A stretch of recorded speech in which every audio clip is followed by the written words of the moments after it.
I can't believe you did this! Please calm down, I'm sorry. Sorry isn't enough! Please forgive me. The day my marriage ended, I was still wearing my kitchen apron. I had not done anything wrong. I had not cheated. I had not stolen. I had not lied to my husband. But there I was, standing in the middle of my own parlor, in the house I had scrubbed and cooked and prayed in for years, watching the man I loved look at me like I was something dirty he had stepped on. His jaw was tight, his eyes were cold, and in his hand was a piece of paper, a handwritten note that had already destroyed everything before I even opened my mouth. Someone had told him my deepest secret, the one thing I had buried so far down inside me that I had almost convinced myself it did not exist anymore. And the person who told him did not just tell the truth, they twisted it, poisoned it, dressed it up like a betrayal when all it ever was survival. That someone was my closest friend, the woman who held my hand at my wedding, the woman I cried with, prayed with, shared food with for 15 years. My name is Mirabel, and I want you to listen carefully to what I am about to tell you, because what happened to me can happen to any woman who forgets that not every person who calls you sister is your blood. It started on a Tuesday evening. I remember it was Tuesday because I had just returned from the market, my wrapper still damp from the afternoon heat, my feet dusty from the red earth road. The smell of egusi soup was already filling the compound. I had left it on low fire that morning. My husband David was supposed to return by nightfall. We had a good life, not perfect, but good. The kind of life where you wake up and thank God before your feet touch the ground. But that evening, David did not greet me. He was sitting in the parlor, his hands on his knees, his jaw tight, the kind of jaw that means a man has been sitting with something heavy for too long. "Sit down, Mirabel," he said. I laughed a small laugh. Let me put down my basket first. I said, "Sit down, Mirabel." The soup smell that had felt like home just moments ago now made my stomach turn. I sat. He looked at me like a stranger, like he was seeing me for the first time and did not like what he found. "Before we married," he said slowly, each word coming out like he was measuring them on a scale, "did you have a child?" The room tilted. My hands went cold. Not because I was guilty, no. I went cold because I knew that only one person in this world knew that secret. Only one. And she had promised me on her mother's grave that she would carry it with her forever. My closest friend, Sandra. But before I tell you what happened next, if you are watching this and you have ever been betrayed by someone you trusted, this story is for you. And I want you to stay with me till the very end, because what Mirabel did to reclaim her life will shake you to your bones. If you are new here, please subscribe now, because the stories we tell on this channel are not just stories. They are warnings, they are weapons, and they are wisdom. I looked at my husband. I wanted to speak, but my mouth had forgotten how to form words, because the question he asked was not the problem. The problem was the look on his face. It was not the face of a man who wanted to understand. It was the face of a man who had already been given a version of the truth, a twisted, poisoned version, and had swallowed it whole. "Who told you?" I whispered. He slapped a piece of paper on the table.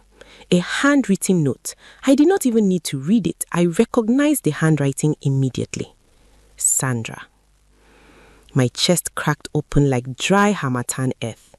I had told Sandra my secret 6 weeks ago. We were sitting on her veranda, drinking zobo, the night breeze cooling our faces. She had held my hand and said, "Mirabel, secrets carried in shame become poison. Tell me, I will carry it with you." And like a fool wrapped in trust, I told her. I told her that before I met David, before this life, I had been young and desperate and alone in Lagos. I had gotten pregnant, the man disappeared, my family had threatened to disown me, and in my panic and poverty and pain, I had given the baby, a boy, up for adoption. It was the most painful thing I had ever done. It was also the bravest, and I had spent years making peace with it. But Sandra had taken that peace from me. And what David read in that note was not the truth.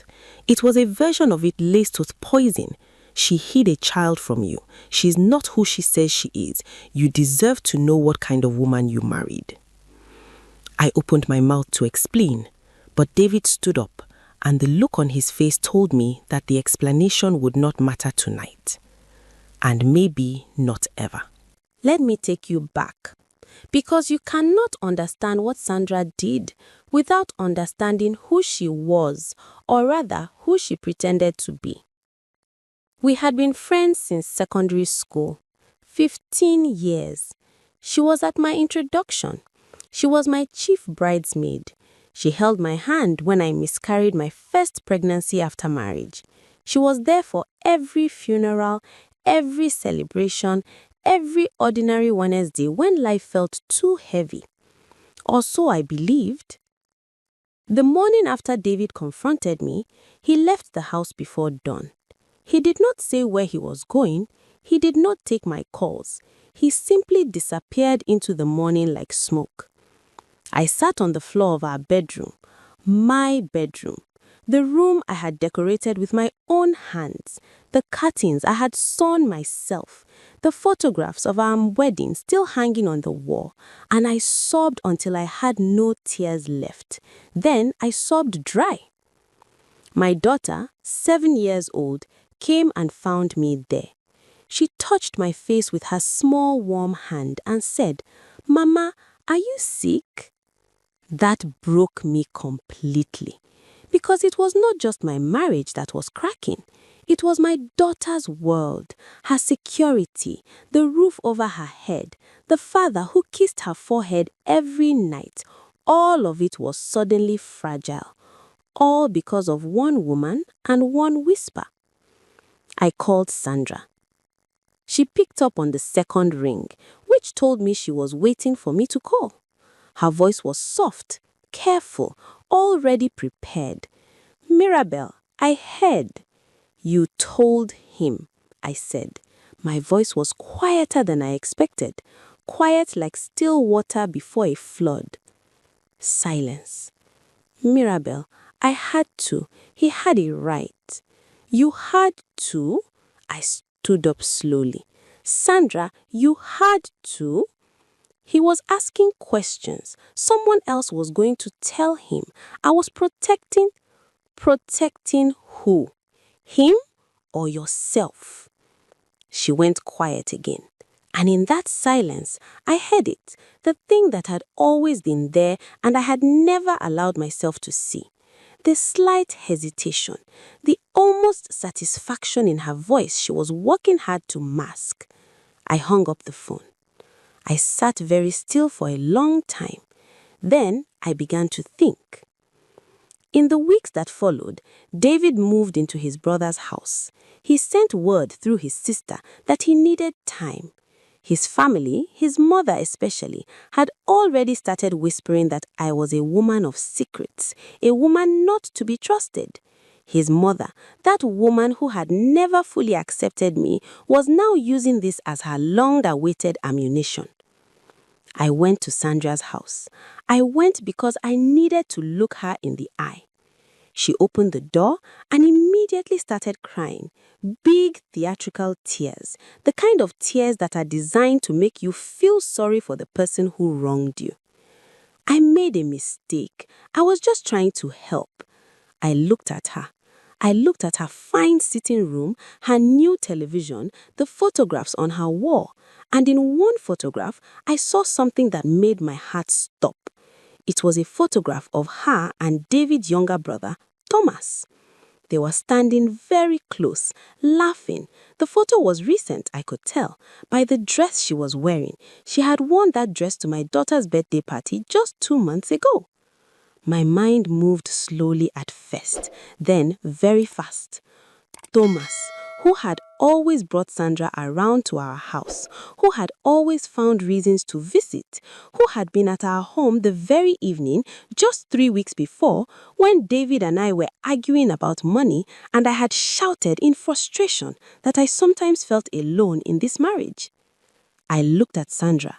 Her tears were drying now, replaced by something else, something almost imperceptible. Watchfulness. She was watching to see how much I knew. I smiled slowly and I said, "Thank you for your time, Sandra."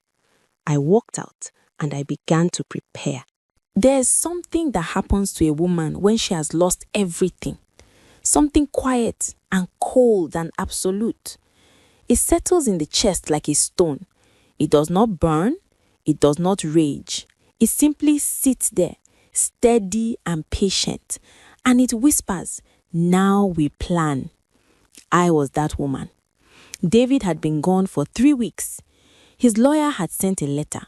The word separation was in the letter, sitting there in clean black ink like it was nothing, like it was not 15 years of my life, like it was not my daughter's world. I read the letter, I folded it, I put it on the table. Then I started writing a list. The first thing on my list was the truth about Sandra. I am not a foolish woman. I had not spent 15 years as this woman's friend without learning her patterns. Sandra had a weakness. She could not keep a story straight across multiple people. She always adjusted the story depending on who she was talking to. And she always needed someone to admire her for her honesty. So I began to make quiet visits. I went to our mutual friend, Grace, who lived on the other side of town. Grace was a gossip, harmless but thorough. I told Grace in a sad voice that I had heard that someone had told David my secret, and I had no idea who could have done such a thing. I said I trusted Sandra completely. Grace's eyes flickered. I saw it. "Mirabel," Grace said carefully, "I do not want to be in the middle of anything." "You are not in the middle," I said gently. "I'm just confused." Grace looked down at her hands. Then she said, "Sandra called me the night before your husband confronted you. She asked me if I thought David deserved to know everything about his wife." I felt the cold stone in my chest grow heavier, but I kept my face soft. "What did she tell her?" "She told her it was not her place." Grace shook her head. "She told me she was going to do what was right. I thought she was talking about something else. I didn't know." "It's okay," I said. "I'm not angry." But I was not finished. My second visit was to David's sister, Rachel. Rachel had always liked me more than her mother did. I went to her with tea and biscuits, and I sat with her for 2 hours. I did not talk about my secret. I did not defend myself. I talked about Thomas. Casual, soft, almost accidental. I've been so grateful for family during this time. Even Sandra has been such a support. She and Thomas seem close. I'm glad he has someone around him. Rachel's cup stopped halfway to her lips. "Sandra and Thomas," she said. "They've been spending time together. I saw a photo." I shrugged. "It's nice. I hope something good comes of it for them." Rachel said nothing, but I watched the information land behind her eyes and begin to spread like oil on water. I went home. I tucked my daughter into bed. I sat in the dark and I waited.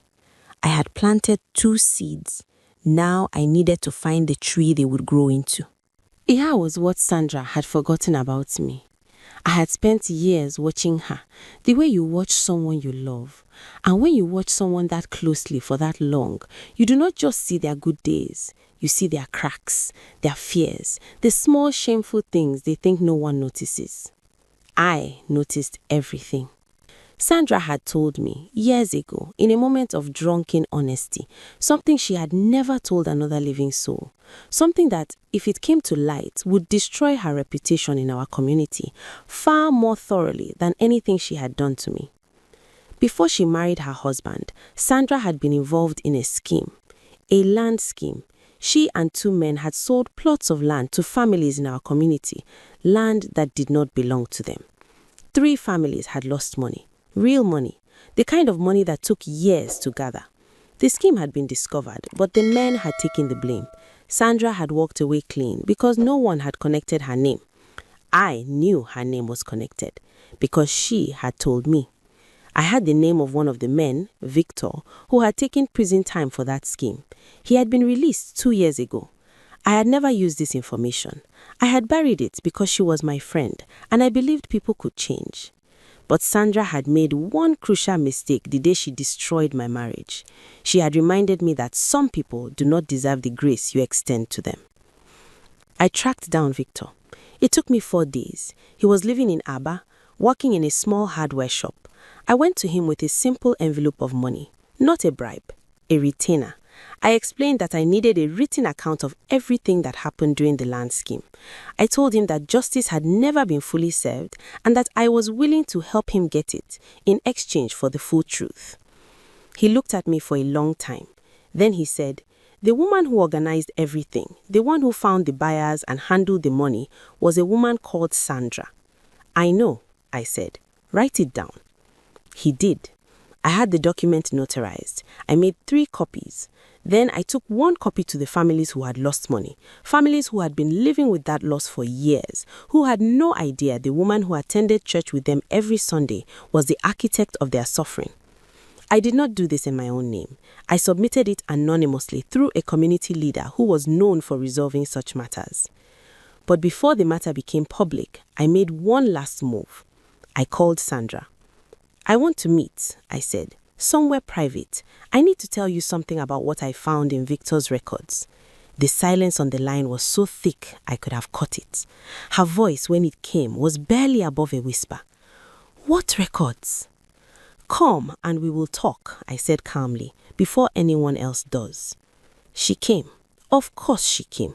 We sat in a quiet buka at the edge of town. She was wearing too much powder, the way she always did when she was nervous. Her hands would not stay still on the table. I ordered us food. Sandra could not eat. I ate calmly. "Mirabel, whatever you think you know, I don't think, I know." I placed a copy of Victor's document on the table. I placed it face down, gently, and slid it toward her. She did not touch it. She did not need to. Her face had already told me everything. "The families are already talking," I said calmly. "The community leader has already received information. Your name was surfaced within the week. I cannot stop it." I paused. I took a slow sip of my palm wine. I said, "But I can slow it down." She looked up at me. Desperate now. The performance had dropped. This was the real Sandra, the frightened, calculating, shameless Sandra, underneath all the tears and the loyalty and the love she had performed for 15 years. "What do you want?" she whispered. "I want you," I said, "to go to my husband, and I want you to tell him the truth. The whole truth, that you told him a lie dressed as a secret, that the child I gave up was not a betrayal, it was a young woman's survival, that you twisted my story out of envy, not love." I leaned forward, "And I want you to say it in front of his family." She shook her head slowly. "Mirabel, I can't," she whispered. "You can," I said, "or I can step back and let what is coming find you at full speed. Your choice." She cried. Real tears this time, I think. Not that it changed anything. "Why didn't you just come to me?" she whispered. "Why didn't you just forgive me?" I looked at her. I let the silence sit between us like a wall. "You did not ask for forgiveness," I said. "You asked me to disappear quietly while you enjoyed what you had taken from me. Those are not the same thing." I stood up. I paid the bill, and I walked out into the evening air. My back straight, my head high, the sunset painting the road ahead of me orange and gold. Sandra went to David. I do not know exactly what she said to him. I was not there. But his sister Rachel called me 3 days later with a voice full of something between shock and respect. "She came to my mother's house," Rachel said. "She sat in front of all of us. She cried, real crying. She said she had told David a version of your secret that was not true. She said you had done nothing wrong. She said, Rachel paused. She said she had always been jealous of what you and my brother had. I sat down slowly. How did your brother take it? I asked. Rachel was quiet for a moment. He sat there for a long time without speaking. Then he asked her to leave. Then he sat some more. Then he called me and asked for your number. I pressed the phone against my ear hard, as if I could squeeze more meaning from the silence. He lost it, Rachel said softly. Not in anger. He kept saying he had thrown away something real. David called me that same evening. We did not shout. We did not accuse each other. We spoke the way two people speak when they have both been burned and are standing in the ash of what used to be their home, deciding whether to rebuild or walk away. He said he was sorry. I said, I know. I said I had a son I had never held past 3 days. I said I had carried that grief like a stone in my chest for years. I said I had told Sandra because I wanted to stop carrying it alone, just for one evening. I said her betrayal had not changed who I was. It had only revealed who she was. He listened, all of it. He said I should have listened to you first. I should have come to you. Yes, I said, you should have. We did not get back together that night. It took months. Months of honesty. Months of sitting with uncomfortable truths. Months of my daughter seeing her father again and running into his arms at the door. But we rebuilt, slowly, like a house after rain, stronger in the places that had cracked. As for Sandra, the community matter reached its conclusion. 3 families received partial restitution. Her name was not broadcast publicly, but within the circles that mattered, people knew. Slowly, the invitations stopped coming. The church greetings became shorter. The warmth in people's eyes when they saw her began to fade. She did not go to prison, but she lived in a kind of exile of her own making, surrounded by a community that had quietly closed its doors to her. She called me once, about a year later. I am sorry, she said. Truly. I was envious of everything you had. Your marriage, your joy, the way people looked at you. I wanted to feel powerful. I wanted to be the one who knew something no one else knew. And then I wanted to use it. I listened. Then I said, I hope you find peace, Sandra. I genuinely do. But I am not the place you will find it. And I hung up. There is something I want to say to every woman and every man who is watching this. Your joy will attract people who love you. It will also attract people who secretly hate you for having it. And the most dangerous among them will come wearing the face of friendship. They will listen. They will lean in close. They will say you can tell me anything. And they are telling the truth. You can tell them anything. But they are keeping everything you say in a pocket, saved for the day they need a weapon. The lesson is not to stop trusting people. The lesson is to understand that trust is not given because someone calls you friend. Trust is earned in years of consistent action, in the small quiet moments, in what a person does when you are not watching, when there is nothing to gain. Mirabel's story ends not with bitterness. It ends with a woman who chose herself, who refused to disappear quietly, who understood that revenge carried with dignity is not revenge at all. It is justice, and that rebuilding after fire is not weakness. It is the most human thing we can do. If this story moved you, if it warned you, if it reminded you of something you needed to hear, please share it. Subscribe to this channel if you have not already. We tell stories here that carry truth. Every story on this channel is a lantern, and some days you need a lantern more than anything else. Leave a comment below. Have you ever trusted someone who used your vulnerability against you? Tell us. You are not alone. Until next time, stay wise, stay whole, and protect your peace like it is the only thing you have, because some days it is.